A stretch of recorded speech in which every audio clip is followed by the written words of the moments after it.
should probably wish some. You had it. See, I was sitting at wine, and I had no time. I said, I got that. It's like, I gotta go. My feet are you want to go home? Feet are soaked. My feet are soaked. Give it up one more time for Ned over here. He's one of our regulars for quite a few months now. I remember the first time he came in. Back a lot since. What? All right. Next up here, if you can come and buy these, you know what this is about. Shows has got his book out on multiple digital, physical platforms, Footless Trails you can't see, and he's going to be doing another reading from that one tonight. So give it up for the man. The show's there. Yeah, thank you.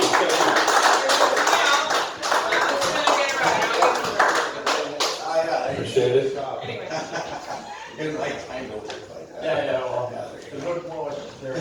All right, good evening. This is going to be a little bit more of a humorous reading as opposed to some of the more serious ones I've done in the past. Who likes avocados? All right, I might be telling you some information you do not know about avocados. Coming right up. You decide. Chapter 18, March 1976. The supply drop between camps A and B. I calculate and decide Wednesday, March 10th. Today brings more interesting flowering plants, several birds neither of us have seen before, as well as a few snakes and a menagerie of crawlers. I am used to the jungle sounds now. They are like a background rhythm to a song, with a 100-piece orchestra soloing at the same time. I am comfortable with bugs and insects. Being in the woods feels normal and natural. Guan and I come across a pair of what look like avocado trees, growing taller rather than wider, trying to reach sunlight. I snatch a fruit from the ground and then split it open with a K-bar. It might weigh a pound. The ground is so resilient that the avocados dent the soil when they land. This is my favorite fruit back home, or maybe blueberries. This one is delicious and perfectly ripe. I take the time to place several pieces of surveyor's tape around the tree. I write a note on one piece in large letters. Avocado fruit. I hope they get the point. We collect as much of the green goodness as we can off the ground in low-hanging branches. We eat, stuffing ourselves for the next half mile, chucking golf ball-sized pits and thick green skins into the jungle for others to feast on. Guan and I are moving in a slow rhythm, like the jam before drums at a Dead concert. Step by step, note by note, we flow through the jungle effortlessly, but slowly and carefully, like feral cats on the prowl. Guan comes to a stop. We see a good area for tonight's camp. We must be near the supply drop. We repeat what we did last night in preparing for the guys. We each dig a hole behind a tree, mark the spots with green tape, and then make our camp spots a distance away from each hole. Next, before the guys get here, we reconnoiter in circles around the camp, coming across the supplies. A wooden box about 5 feet square and 2 feet high, painted dark green with no labeling on it. The black ropes and black low-drop rectangular parachute attached to the ropes are hung about 20 feet above a tree, but the box is firmly on the ground, having ripped through the brass grommets attached to the chute. To our great dismay, the box is being guarded by a giant snake, 16 feet long, as thick as my thigh. It is black with brown iridescent scales. Who knows for sure, but it must be pushing 300 pounds. There is a wide bulge about halfway along the length, a bulge the size of a large capybara or a small deer. The skin on my neck is at attention. Guan's eyes are buggy. I would bet that mine are too. Anaconda, he mouths. The creature's head, the size of mine or bigger, is not pointing at either of us, so we back away, keeping our eyes riveted on the monster. Under any other circumstance, I would have been looking where I was going. I cannot take my eyes off that snake. I'm not afraid. I have a rifle with me after all. However, I am respectful. Guan explains, "No to worry. You see bulge in the stomach? It just ate something, maybe a cappy or a monkey. It won't eat again for maybe weeks. It wouldn't attack us, but yes, scary." My mind wanders to music. After what feels like the longest drums and space solo ever, the box becomes shaded. The snake cantilevers 5 feet off the crate and smoothly slides off the top of the box and onto the jungle floor. Fortunately, it slithers away from us, disappearing into the jungle. We wait a few more minutes. Guan is more respectful than afraid. Guan says, "I'll shimmies up the tree and cut the shoot loose." He does that in a snap. He is as competent as I am in a tree. I come to alert with my rifle and scan the area. It is a small, clear area. I hear the chute and a few ropes still attached flutter to the ground behind me. I begin gathering them as Guan slides down, out of breath. We salvage the ropes, coiling them neatly. We bury the parachute in a hole we dig. The whole time I am scanning for that snake.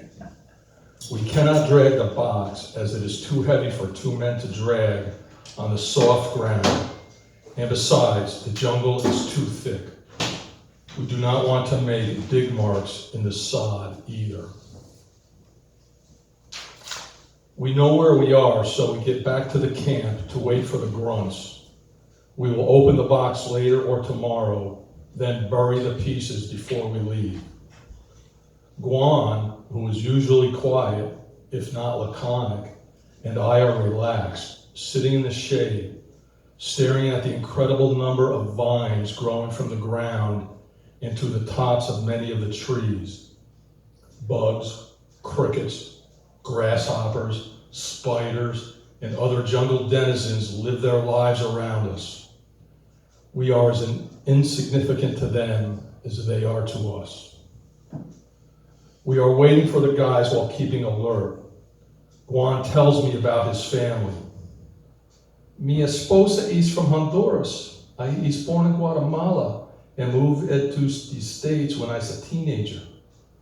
Went to school in Galveston, where I met Mama Maria and got her pregnant 5 times real fast. He could not find a good job, so he joined the Army in 1969 when he became a citizen. 2 tours in Nam, infantry. He still could not find a decent job after he got back. "How did you hook up with this company?" I ask. Guan leans in, talking low. "Last year we was in some lake, I think's the United States, but no sure. And we'll help salvage and protect a drowned big sheep." I pondered. Then recall something about the Edward Fitzsimmons? No, Fitzgerald, sinking in a Great Lake last year. What? Is that what he's talking about? And then we goes to where buildings blowed up and tracked down, the bad guys. Hoo-ha. I remember last year's explosions at government buildings in Washington and Oakland. This is getting interesting. Oh, and that Hoffa guy mysteriously disappeared last year. All these events sound like something Ralph Brothers, could do. After being honorably discharged with a Purple Heart for getting shot in the El Culo, he went back to his recruiter to re-up. The recruiter got him involved in this program. His ass survived. That's El Culo. The best part for him? Dineros, chico. Mucho dineros. F and G. We hear a rustle in the brush and assume it is the guys. However, the rustling is accompanied by a few cackles. Soon, a stylish, turkey-like bird with long black feathers and huge toes, with a red and yellow wattle, comes along, pecking at bugs on the ground and between shaggy, loose-bark sections of an ancient tree. We sit still and watch. It turns its head to get an eye on us. Unexpectedly, the bird lets out a poof.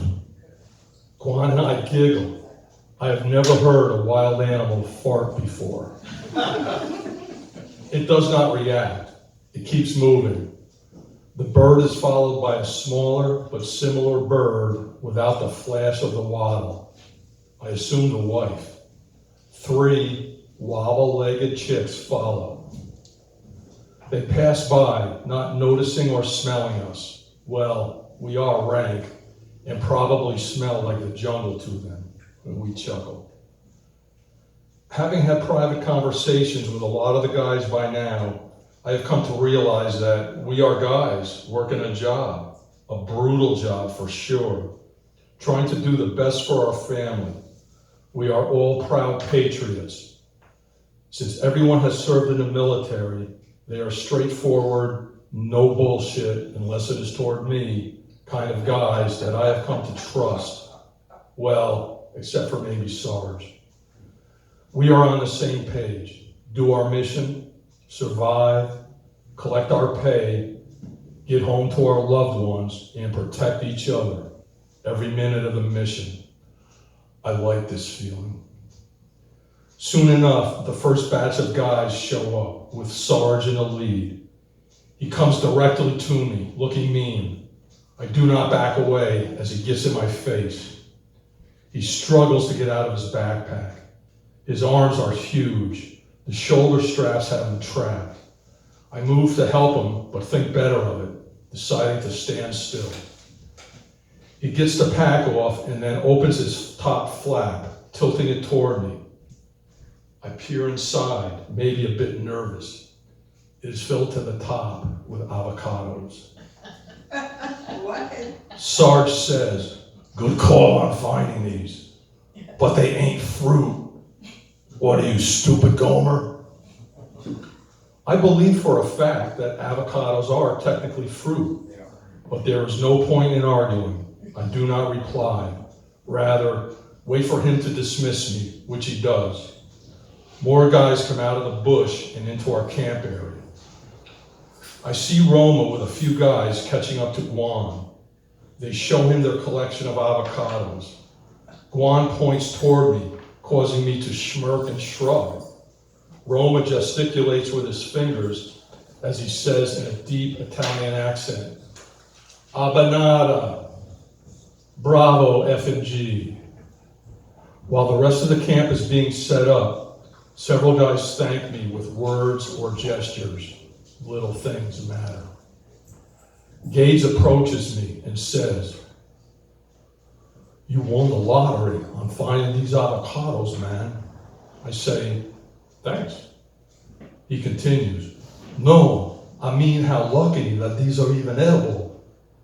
I do not speak, but lift my eyebrows in a confused gesture, lifting my hands and spreading my fingers in a supplicative manner.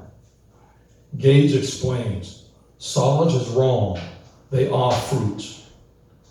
Most fruit seeds are true to seed. This means the seed from a typical fruit will produce an identical fruit, identical in flavor and texture. Size and shape are random. Avocados, or as I call them, alligator pears, because of the rough skin texture, are not true to seed.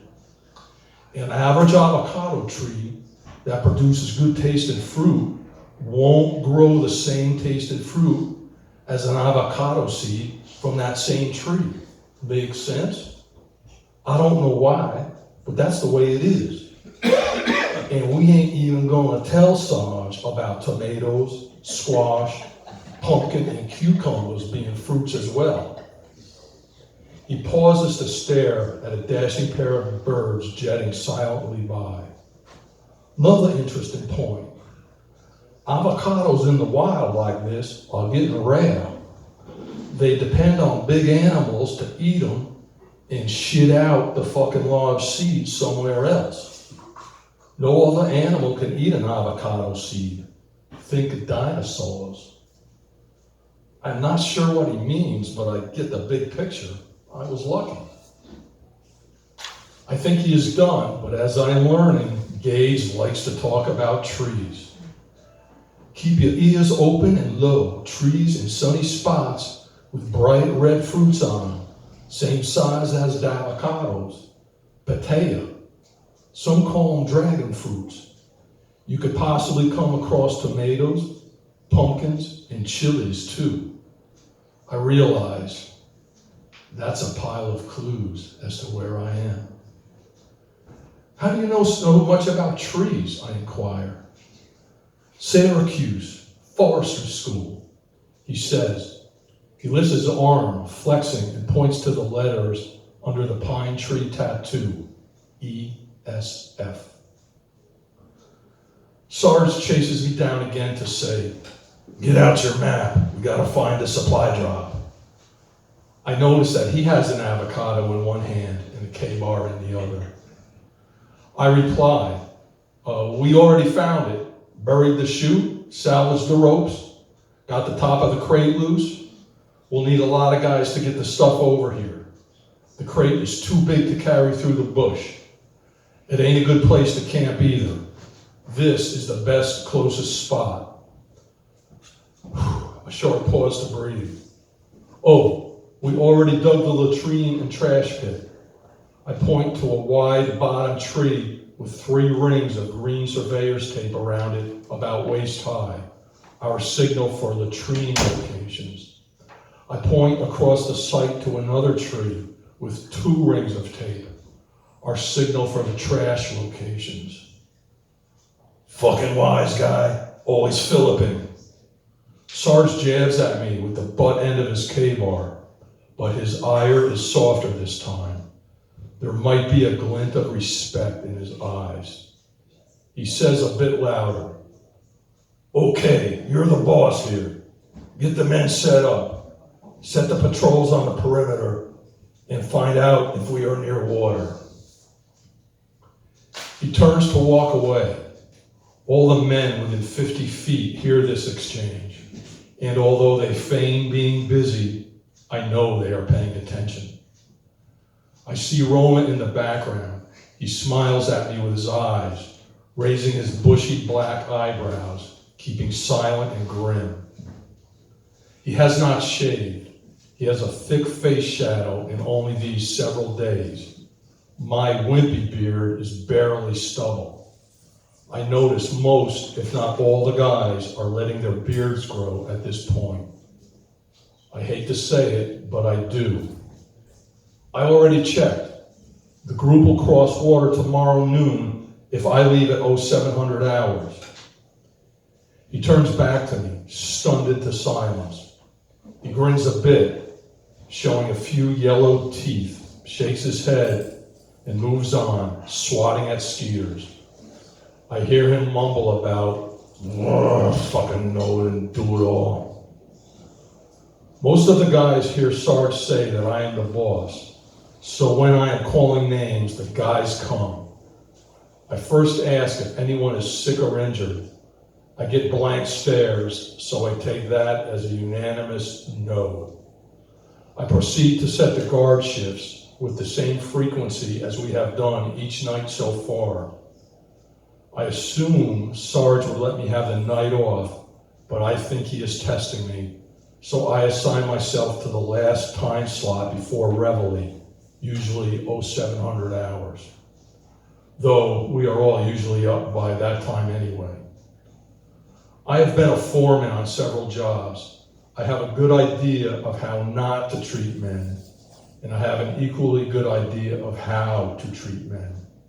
I am not thinking that I have jumped to captain, but this situation does have a more intense feel to it than trying to calculate bird mouth cuts on rafter tails. Okay, let's eat. I hope you all like avocados.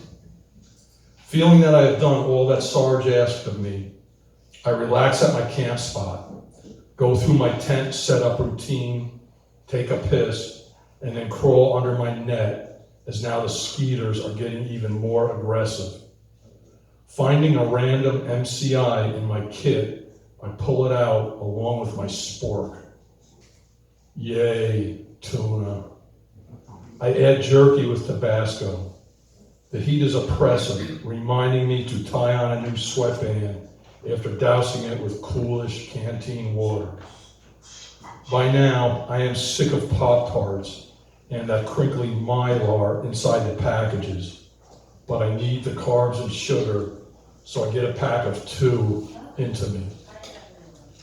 These ones have melted icing on the outside of the pastry shell. It has a snap of cinnamon to it, making them edible. I eyeball another avocado, but put that on hold for later tonight or breakfast. Peeking out of my tent, I see that practically everyone is eating avocados. What have I done?